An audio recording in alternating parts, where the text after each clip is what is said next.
မဲတော်ကြီးမွေးနေ့ပွဲရောက်လာတဲ့အခါအားလုံးကအယိုသေးပေးကြပြီမယ်။ငကားမာလီပိုင်ရှိကတော့မတ်တက်ကြီးရက်နေပါတယ်။မဲတော်ကြီးကအဖြစ်တင်တော့ပိုင်ရှိက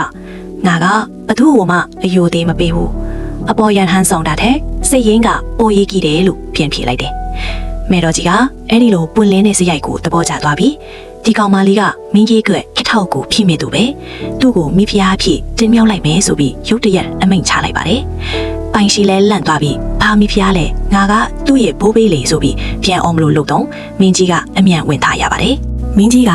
မဲတော်ကြီးထင်နေတာမဟုတ်ပါဘူးသူကတိုက်ပြည်အတွက်ပင်ဖိတ်ထားတဲ့နိုင်ငံတော်ဆရာမကြီးပါလို့လိန်ပြောလိုက်တယ်ပြီးတော့ပိုင်ရှိကိုတော်တော်လေးကတ်ပြီးနင်းငကားဆိုလာကိုအားလုံးရှိမှကြည်ညာခြင်းလို့လားဒါမှမဟုတ်ငါမိဖုရားပဲလို့မလားဆိုပြီးချိန်ချောက်လိုက်တော့မှပိုင်ရှိလဲငြိမ်ပြီးဆရာမကြီးရာတူကိုလက်ခံလိုက်ပါတော့တယ်အဲ့ဒီအချိန်မှာမနာလိုဖြစ်နေတဲ့မိဖုရားတစ်ပါးကဆရာမကြီးဆိုရင်ပွဲတော်စောဖို့အကောင်းဆုံးအချိန်အခါကိုတွက်ပေးပါလားဆိုပြီးပရိသတ်ရှိမှလာဆန်းပါတယ်ပိုင်ရှိလာလေချက်ချင်းပဲည9:45မိနစ်မှာစရင်ကပ်ပေးတွေကင်းပြီးတိုက်ပြီးအေးချမ်းမယ်လို့ဟောလိုက်တယ်မိဖုရားကမယုံတယ်လို့လုပ်နေတော့မင်းကြီးကငါကိုယ်တိုင်ခန့်ထားတဲ့ဆရာမကြီးကိုမင်းကတန်တရားဝင်တာလားငါကိုတန်တရားဝင်တာလားဆိုပြီးအပြက်ကာကွယ်ပေးလိုက်ပါတယ်တကယ်တော့ငကားမလေးအချိန်တွက်ပေးလိုက်တာကတိုက်ပြီးကိုကာကွယ်ခြင်းလို့မဟုတ်ပဲဖိုက်စာလုံးလို့ပွဲမြန်မြန်စားပြီးအမြန်စားရအောင်လို့ပါပဲပွဲလဲစောတော့ဘာမှဂယုမဆိုင်တော့ပဲဟင်းပွဲတွေကိုအားရပါရကိုနှိုက်စားနေပါတော့တယ်ပွဲတော်မှာငကားမလေးပိုက်ရှိကအစားအသောက်တွေကိုမြင်ရရှိရေးစားနေလို့မှာပဲမိဖုရားလီဖေးဟာရုတ်တရက်ကြီးတတိလေးပြီးလေးချသွားပါတယ်တမားတော်လာရောက်စမ်းသက်ကြည့်တဲ့အခါမှာတော့ရိုးရိုးယောဂကြောင့်မဟုတ်ပဲပယောဂဝင်နေတဲ့လက္ခဏာမျိုးပြနေတယ်လို့ရှောက်တင်ပါတယ်ဒီခွက်ကြီးကိုအတုံချပြီးကျန်တဲ့မိဖုရားတွေကနိုင်ငံတော်ဆရာမကြီးတွက်ပေးတဲ့အချိန်အခါကမကောင်းလို့အခုလိုနန်းတွင်းမှာမစ္စာတွေဝင်လာတာဆိုပြီးဝိုင်းဝန်းအဖြစ်တင်ကြတော့တာပေါ့ဒါပေမဲ့မင်းကြီးကတော့ပိုင်ရှိဘက်ကနေအပြတ်အသက်ရက်တီးပေးပါတယ်ဆရာမကြီးရဲ့ဟောကင်းကဘယ်တော့မှမမားဘူးတမားတော်စကားကိုငါမယုံဘူးလီဖေးကိုချက်ချင်းပြန်တတိရအောင်လှုပ်ဆန်းဆိုပြီးအမိန့်ပေးလိုက်တယ်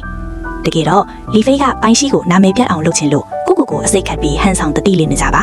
ဒါပေမဲ့သူထင်တာထက်စောပြီးတတိပြန်လေလာတယ်တတိရရချင်းပဲဟင်းရီတောက်ပြီးခေါင်းမူပြီးတကူလုံးတောင့်တင်သွားတယ်မိစာပူးသလိုပဲဆိုပြီးဆက်လင်ခတ်တည်တယ်ဒီလောက်အကွက်လေးနဲ့တော့နန္ဒကားမလေးကိုဘဲလဲစားလို့ရပါမလဲပိုင်ရှိကတလောကလုံးကပေးတင်စရာတွေတွတ်တာမာရင်တော့ငါတွတ်တာလုံးဝမမားဘူးငါကိုဒီလောက်အောက်တန်းကြတဲ့နေနဲ့လာဆန်တာတအောင်မိုက်မဲ့တာလေယတိယာကိုတမင်းဖြစ်စည်းတဲ့အတွက်နင်တော့ကပ်ပေးစိတ်ပြီးလို့ပြန်လေချီပေးလိုက်တယ်ပိုင်ရှိကရေတစ်ခွက်ယူလာပြီးတိုက်ဖို့အမိန့်ပေးလိုက်တဲ့အခါလီဖေးကအရှင်မင်းကြီးကြည့်မအောင်နိုင်ငံတော်ဆရာမကြီးကလူပုံလဲမှာကျမကိုအစိတ်ခတ်နေပါတယ်ဆိုပြီးပတ်ဝန်းကျင်ကိုအော်ဟစ်အကူအညီတောင်းပါတော့တယ်ဒါပေမဲ့မင်းကြီးကတော့မြစ်တောက်တစ်ချက်မခတ်ပဲဘာရှက်တဲ့အတင်းလောင်းထည့်လိုက်လူပဲထပ်အမိန်ပေးလိုက်တယ်ရေတောက်ပြီးသွားတဲ့အခါပိုင်ရှိငကားမလေးကနေမူးလဲတာတကယ်ပဲငားကြောင်လားအမှန်တိုင်းပြောရင်နာကျင်းလာမှာမဟုတ်ဘူးနော်လို့တတိပေးတယ်